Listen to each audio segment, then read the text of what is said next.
Elementary teachers were out of the classrooms across the province in rotating strikes this week, and the province's high school teachers have withdrawn all extracurricular activities.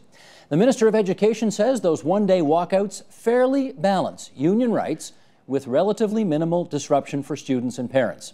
Let's find out more. Here's Laurel Broten, Ontario's Minister of Education and the MPP for Etobicoke Lakeshore, and we welcome you back to TVO. Thank you. Bill 115, I don't have to tell you, has been all over the place lately, and it gives you the power, of course, to stop strikes, but you are choosing not to use that power. And I wonder if you could just let us into your thinking as to why not. Sure. Well, Steve, as I said at the time, it was a difficult decision. And I know and understand that it is inconvenient for families. But it was important for our government to find a balanced approach, to recognize that these notices are coming out with at least 72 hours to allow time for families to plan, and they are for one day and one day only strike action. And so I felt the right balance between the interests that you have referenced, that teachers are in a legal strike position and that families need certainty, was to say, you know what? One day and one day only, that commitment that the Elementary Teachers Federation of Ontario, we will hold them to that commitment, and we will allow teachers to express their viewpoints, and the next day school will start again, and our students will still be in an education system that is recognized around the world for the success that we give our students. I know politicians don't like to deal with hypotheticals, but of course you have to be planning in the event that circumstances change. So if one-day rotating strikes turn into two-day rotating strikes or a three-day, do you get involved at that point? Yes, we've been really clear that the balancing and the thinking with respect to finding this right balance is very much based on the commitment that the Elementary Teachers Federation of Ontario has made when they've issued every notification to communities that it has been at least on 72 hours notice, and that it has been for a one-day and one-day strike only. And if it's one day and one day only, how far down the road do you allow that to continue? Well, we have a week left of school.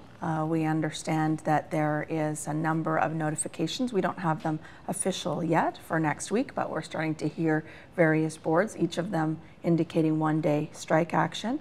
And you know, we were very clear from the beginning on the very first day that each board, each local would be allowed to have that one day. Those that are in legal strike position, and many are, and they're in a legal strike position because the contract's expired at the end of August, and we did not see any negotiation take place. The Elementary Teachers Federation walked away from our provincial discussion table, our negotiating table, in February of last year to negotiate and bargain locally, and we've not seen any agreements put in place. They're allowed to do that, of course. Absolutely, and we respected that right to do that, but the structure that we have in place allows bargaining all the way up until December 31st. So it is disappointing that the decision of the Elementary Teachers Union has been to commence strike action rather than engage in local bargaining, which is their right to do. I'm going to come back to the bargaining, but again, if the one-day strikes continue through January, February, March, is that okay? So the legislation allows the government post December 31st, which is when negotiation can take place under the legislation that was passed by a majority of legislators in our government, and with the support of the opposition, given that we're a minority government. Some of the opposition. One opposition party, yes. So it passed. It allows the implementation of a collective agreement after December 31st. When a collective agreement's in place, you do not have a situation where a union or local is in a legal strike position. I don't want to get too Toronto-centric about this because this is TVO, after all, not TVT, but we haven't had a strike in Toronto yet. And the granddaddy of them all is obviously going to happen next week. Toronto's going out. That's 280,000 kids. Any different plans on your end as a result?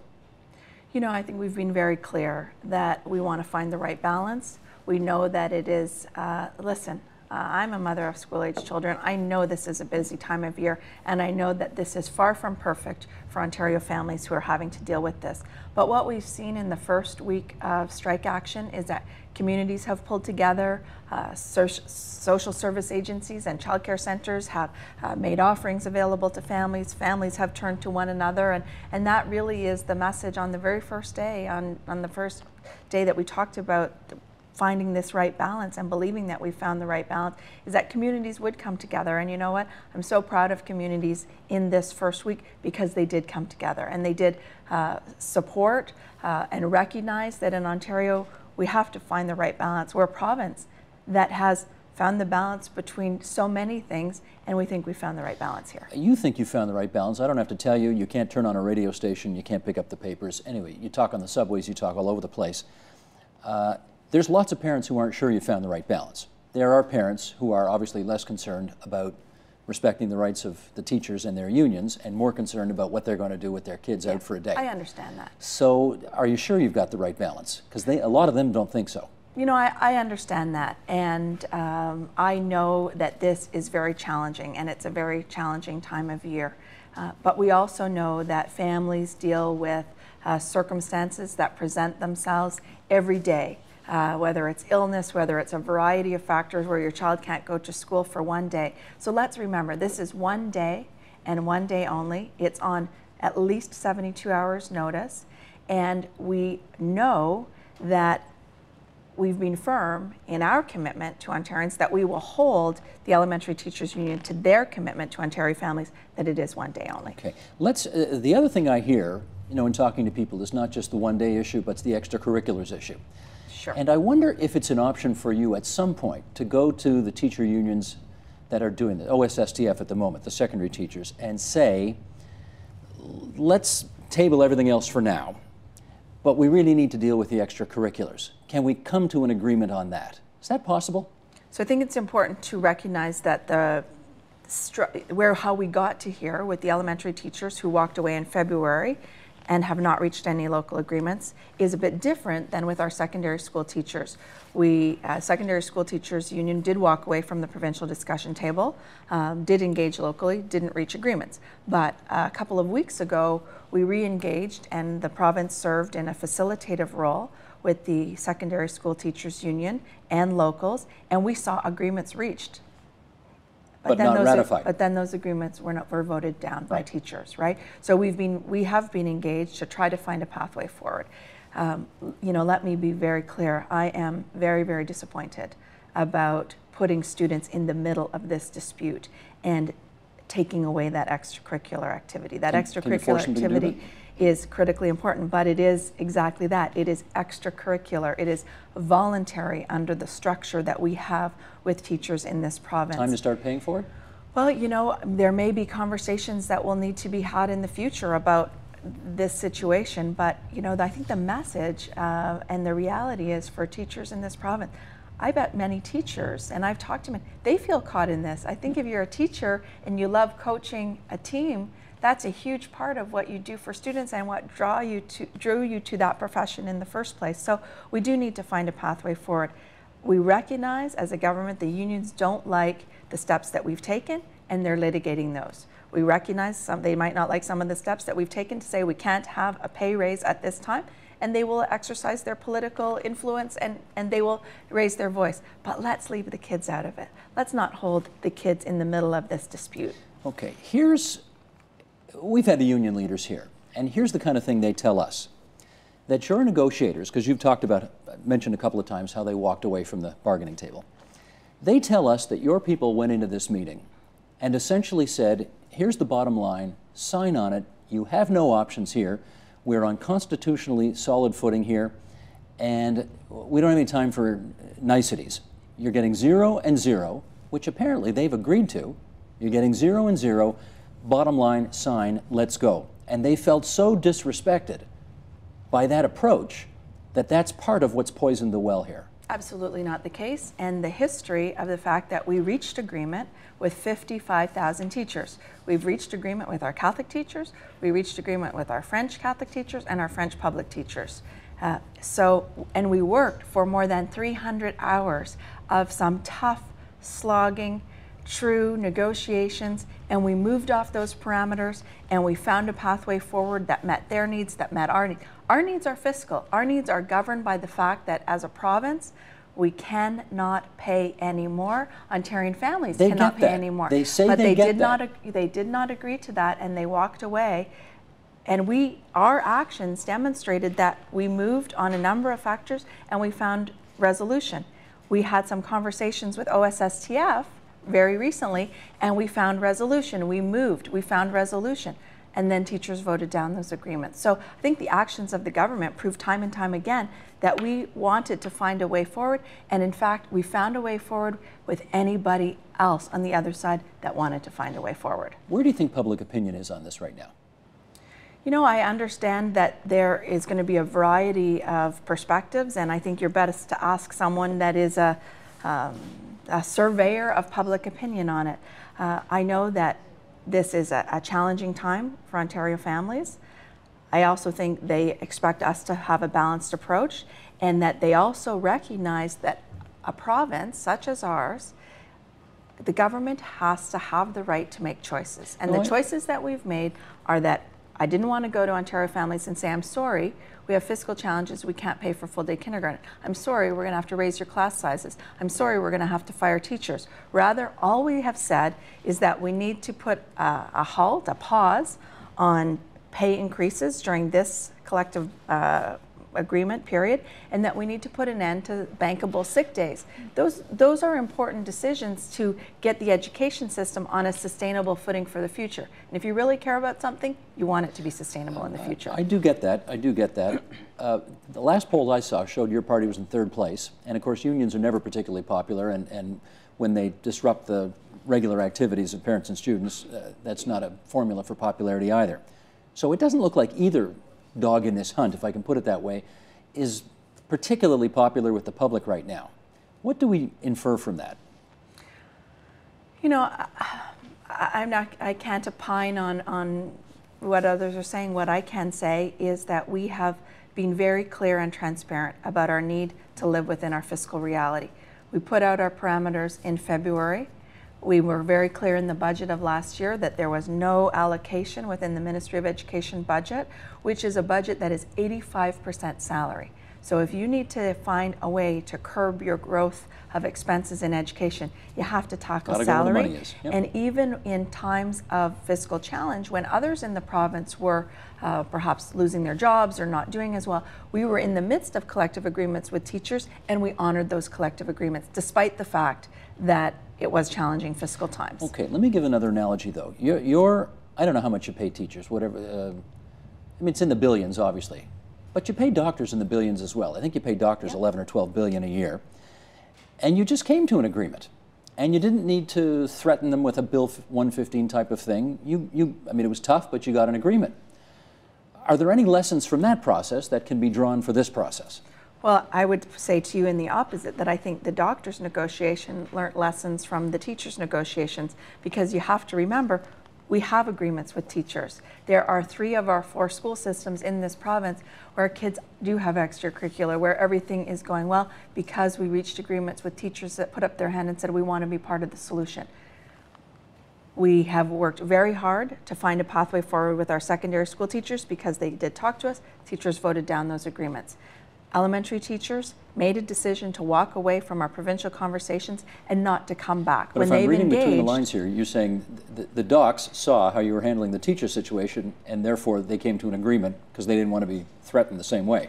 Well, we've reached agreement with who will talk to us on the teachers' front, and we continue to be open to reaching agreements. But they must recognize the choices that the government is making to say yes to full-day kindergarten, small class sizes, and keeping teachers employed. The other approach we could have taken with teachers was to fire teachers. Don Drummond and the expert report that came out earlier last year suggested, don't do full-day kindergarten, let your class sizes go up. That would have resulted in 10,000 teachers and 10,000 support workers being fired. Dwight Duncan says that's still an option. That is not the way to go forward. The way to go forward is to say to those who are there, we want to keep the system strong, but we simply cannot pay you anymore. Okay, check the monitor over my shoulder, because last week we had 7 of your colleagues in here. I thought you were going to be one of them at one point, actually. 7 people running for the leadership of your party, and 2, we have clips from 2 of them here, previous education ministers to you, Kathleen Wynne and Gerard Kennedy, talking about Bill 115. Have a look. Roll tape, please.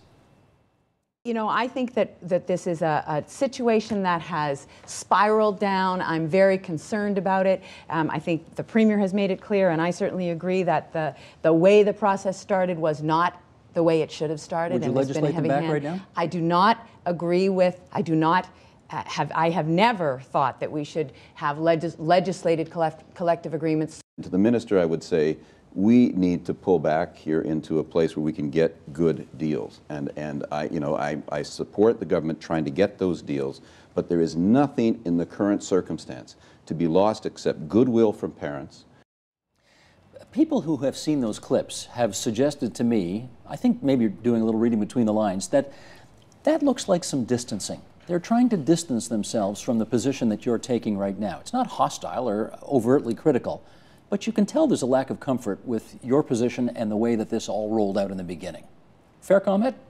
Well, I recognize we're in a leadership race, and those wanting to draw attention to themselves and garner support in a leadership race will be raising different opinions to do that. But I think the fact of the matter remains is that anyone that is successful in becoming leader of our party and premier of this province will have to tackle the fiscal realities that exist. And at the end of the day, that's what this is about. This is about saying there's only so many dollars, and I choose, and our premier, and our budget, and our finance minister, and our government has chosen to put those dollars to the best experience for children in our classrooms, and that's not going to be teacher pay increases. Here's a question we got from Twitter. The question is, why does Bill 115 state that it can't be challenged in court or vetted against the Human Rights Code?